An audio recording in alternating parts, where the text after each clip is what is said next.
Le président de la République, son Excellence Bassirou Diomaye Diakhar Faye, a tenu à lancer un appel solennel à l'ensemble des acteurs politiques et des forces vives de la nation pour une participation active et réussie au dialogue national sur le système politique qu'il ouvrira officiellement le 28 mai 2025.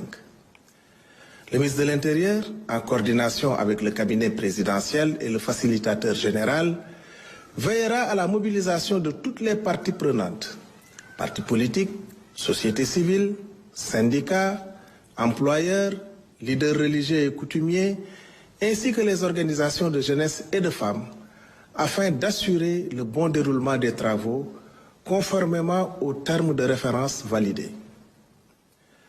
La diaspora sénégalaise, acteur clé de notre développement, sera pleinement associée à cet élan national.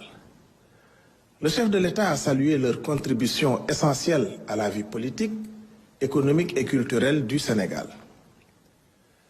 Il a demandé au gouvernement d'accélérer la résolution de leurs préoccupations administratives et sociales, notamment les cartes d'identité, passeports, pensions, tout en renforçant l'accompagnement de leurs projets via des outils comme la plateforme Tabac Sénégal ou le Fonds d'appui aux Sénégalais de l'étranger. Une journée nationale de la diaspora sera organisée à Dakar en décembre 2025 pour valoriser leur rôle dans la construction d'un Sénégal prospère et uni.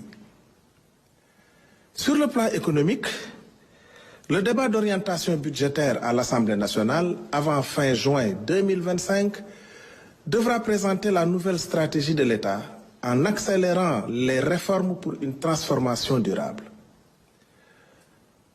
Le Premier ministre, M. Ousmane Sonko, pilotera la préparation de ce cadre en lien avec les ministères concernés pour garantir la transparence et l'efficacité.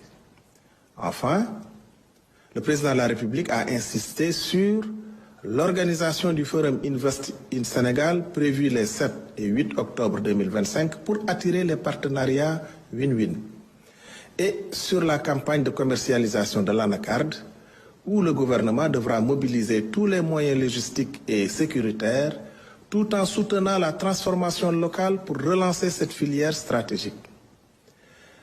Le Premier ministre Ousmane Sonko a quant à lui tenu à rappeler l'importance nationale de la fête de la Tabaski, un événement religieux majeur.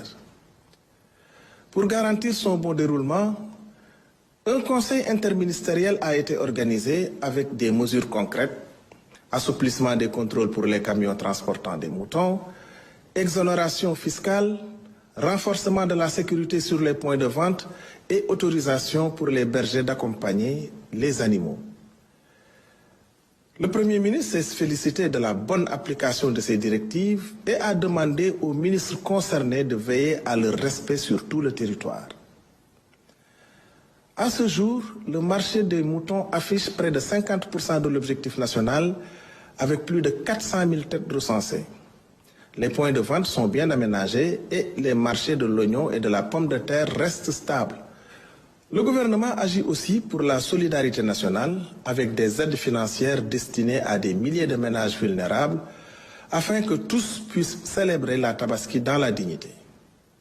Enfin, le Premier ministre a fait le point de sa visite d'amitié et de travail au Burkina Faso, riche d'échanges fructueux avec son homologue burkinabé, le Premier ministre, M. Rim Talba Jean-Emmanuel Ouedraogo, et d'une participation remarquée à l'inauguration du mausolée du président Thomas Sankara, figure politique d'envergure et héros du continent africain.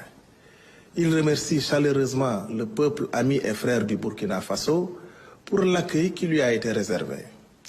Je vous remercie pour votre aimable attention et vous souhaite une excellente soirée.